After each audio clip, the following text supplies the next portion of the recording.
नमस्कार दोस्तों, बहुत बहुत स्वागत है ज्योतिष और वास्तु के प्रोग्राम में। मैं हूं आपके साथ आचार्य गौरव। आज कुछ ऐसी बात जो थोड़ा ज्योतिष से हटके है और काफ़ी अच्छी जानकारी है, जिसको समझना बहुत ज़रूरी है, जानना बहुत ज़्यादा ज़रूरी है हम लोगों के लिए। देखिए, कुंडली तो काफ़ी लोग देखते हैं,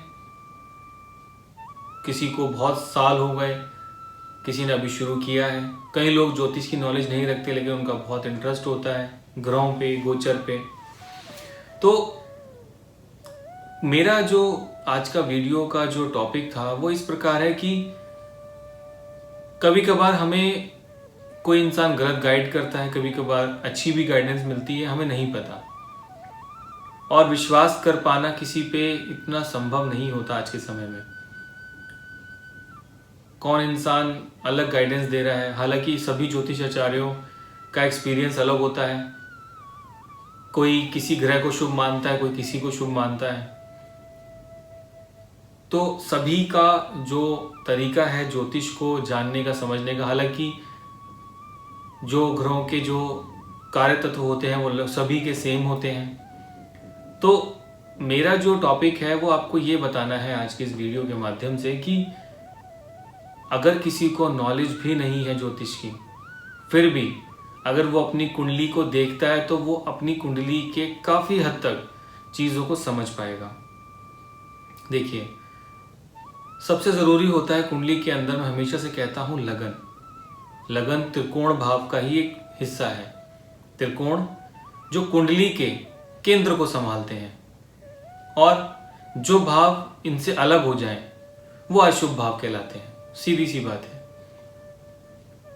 अशुभ है, लेकिन वहां पर अगर नकारात्मक ग्रह बैठ जाए या कोई पाप ग्रह बैठ जाए तो वो जो अशुभ भाव है वो भी शुभ बन जाता है।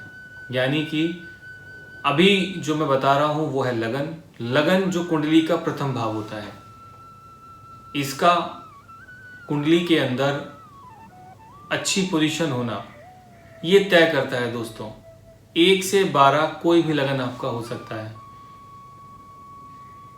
और 1 से 12 लगनों में कोई सा भी नंबर आपके लगन में लिखा हो सकता है जब आपका जन्म हुआ।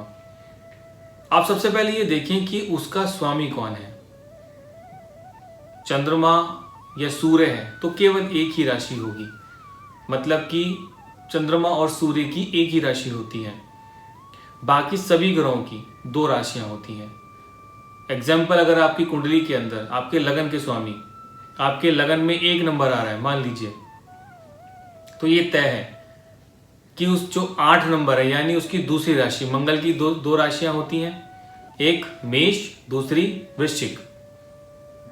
अब मेष राशि के स्वामी मंगल हुए, अगर मान लीजिए मेष लगन है आपका, तो 8वीं राशि कुंडली के अष्टम भाव में आएगी। अब आप ये देखें कि आपके मंगल की पोजीशन क्या है कुंडली में, वो किस कंडीशन में है, उनकी डिग्रीज क्या है, अंश क्या है, पाप कत्री, पाप दृष्ट कुंडली के किस भाव में विराजमान है, उसके बल को आप देखें। हालांकि मंगल तो वैसे ही एक ऊर्जा के ग्रह हैं, सूर्य की तरह ही एनर्जेटिक प्लैनेट, लेकिन फिर भी मंगल की दूसरी राशि कहाँ आ रही है, कुंडली के अष्टम भाव में। और अष्टम भाव अगर रोग ऋण शत्रु है, लंबी बीमारियां हैं, गुप्त हाउस है, हिडन एनिमीज, गुप्त रोग, तो अष्टम भाव रिसर्च का भी है, हमारे पूर्वजों का भी है। कुंडली का पंचम और अष्टम बहुत इंपॉर्टेंट होता है दोस्तों, इस पर भी कभी वीडियो बनाएंगे। तो जो अष्टम भाव है ये हालांकि बहुत स्ट्रांग होता है। तो अब मंगल की पोजीशन आप देखें कि मंगल कहाँ है, कितने डिग्रीज में है, आपको ये अंदाजा लग जाएगा लगन को देख के ही कि आपकी दशा में, आपकी जो महादशा किसी भी ग्रह की हो, वो आपको कैसे रिजल्ट देगी। आपने कभी ये सुना होगा कि जादू टोना हो गया, भूत प्रेत चिपट गए, या बीमारी रहता है इंसान, उन सभी का जो लग्न होता है वो बहुत कमजोर होता है। और लगन के साथ साथ कहीं ना कहीं चंद्रमा भी पीड़ित होता है। लेकिन अभी मैं केवल आपको सिंपल ज्योतिष समझाना चाह रहा हूं। तो लगन का जो स्वामी है 2 नंबर भी हो सकता है, 3 नंबर भी हो सकता है। आप उसकी दूसरी राशि देखें कि वो कहाँ है, और उसके अकॉर्डिंग आप समझ सकते हो कि जीवन में जो परेशानी आपके आ रही है वो किस प्रकार आ रही है। मंगल से क्या देखा जाता है? मंगल से देखा जाता है ब्लड, हमारा रक्त की जो गर्मी है उसकी तासीर, छोटी छोटी बात पे गुस्सा आना और बड़े बड़े दुर्घटना होने के बाद भी जिंदगी में घबराहट ना होना, जो ये व्यवहार होता है ये मंगल की तासीर पे निर्भर करता है कि मंगल कहाँ बैठा है। छोटी छोटी बातों पे गुस्सा आना और कई बार कोई बड़ी बात हो जाए तो उसका भी कोई फर्क न पड़ना, खुश रहना। तो कुल मिला के लगन एक ऐसा माध्यम है कुंडली के अंदर, आप केवल लगन के अकॉर्डिंग ही, हालांकि ज्योतिषाचार्य की जरूरत हर किसी को पड़ती है, लेकिन मैं इतना जानता हूं कि आने वाले वक्त में मैं एटलीस्ट आपको इतना तो समझा ही दूंगा कि आपको खुद भी अपनी कुंडली देख के आप चीज़ों को समझ सकते हो। जैसे लगन का मैंने बताया, लगन आप उम्मीद भी नहीं कर सकते, लगन सब कुछ आपको दर्शाएगा। अगर लगन कमज़ोर है तो राजयोग की दशा भी आपको फल नहीं दे पाएगी, और अगर लगन मजबूत है तो किसी पाप ग्रह या पाप से युक्त ग्रह की दशा भी आपको बुरे फल नहीं देगी। कई बार आपने देखा होगा कि राहु की दशा है, शनि की दशा है, लेकिन वो लोग तो लाइफ अच्छे से जी रहे हैं। कई ऐसे बहुत बड़े बड़े लोगों से मैं मिला हूं, या आप भी आपके आसपास ही कई ऐसे लोग होंगे, जब आप उनकी कुंडली देखोगे तो आप कंफ्यूज हो जाओगे, अरे इनकी तो राहु की दशा है लेकिन ये तो बहुत हेल्दी हैं, बहुत खुश अपनी लाइफ जी रहे हैं, इन्हें कोई फर्क ही नहीं पड़ता। या ऐसे कितने लोग हैं जो कहते हैं कि अपने कर्म पे विश्वास रखते हैं, हमें फर्क नहीं पड़ता, परेशानियां आ रही हैं लेकिन जिंदगी जी रहे हैं, अच्छे से जी रहे हैं। उन लोगों का केवल आप लगन देखें। अब लगन स्ट्रांग है, उसके बाद दूसरा जो मैंने बताया त्रिकोण के ग्रह, लगन पंचम, लगन को देखा आपने, लगन मजबूत है। अब पंचम को देखें आप कि पंचम भाव का ग्रह कौन सा है, और फिर नवम। ये त्रिकोण जो भाव होता है यही कुंडली के अंदर आपके केंद्र के भाव 1, 4, 7 और 10, ये केंद्र के शुभ भाव होते हैं, इन्हें भी बैलेंस करता है। तो पहले आउटर जो आपके त्रिकोण है उसको आप समझें, फिर आप अपनी कुंडली के भीतरी लग्नों को, आप भीतरी राशियों को आप समझें कि वो ग्रह कहाँ है। सबसे पहले लगन को आपने देखा, लगन कितने डिग्री का है, कितने अंश का है, कितने बलशाली है। फिर आप कुंडली के पंचम को देखिए, सेम चीज आप देखें कि उसके प्लैनेट की पोजीशन क्या है। फिर आप नवम को देखें। दोस्तों आप यकीन नहीं मानोगे, अगर ये 3 ग्रह आपकी कुंडली में, ये तीनों भाव अगर आपके शुभ हैं,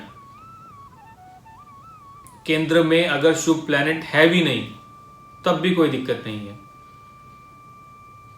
ये जो त्रिकोण के भाव होते हैं, ये अगर इनका संबंध किसी भी भाव से हो जाए, चाहे वो पाप ग्रह से हो जाए, तब भी एक अच्छे से अच्छा राजयोग का निर्माण होता ही है। जैसे एग्जाम्पल, त्रिकोण का स्वामी अगर केंद्र में चला जाए तो लक्ष्मी नारायण योग होता है।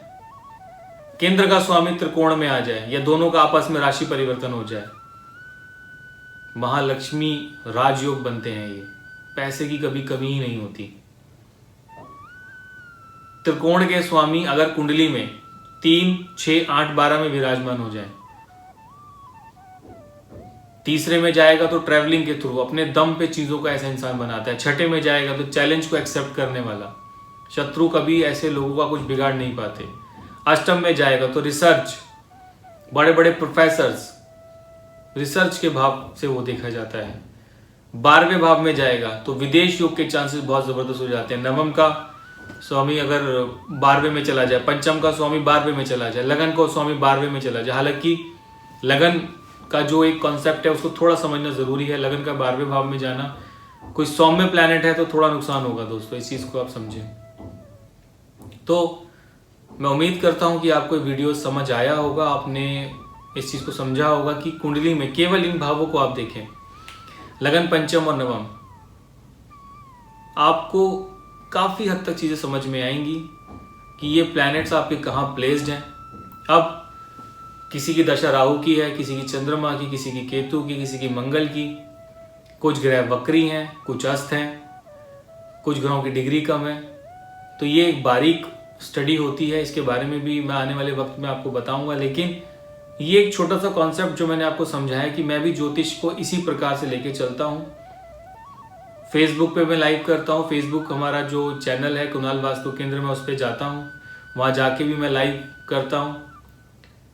फेसबुक पे जो लाइव करता हूँ मैं, फेसबुक का जो पेज है हमारा, उस पर लाइव करने का जो मेरा उद्देश्य है वो यही है कि मैं आपको एक एनर्जी दूँ, आपको एक अच्छी इन्फॉर्मेशन दूँ, ताकि उसको आप समझें और उसको अपनी लाइफ में इम्प्लीमेंट करें और एक अच्छा जीवन व्यतीत करें।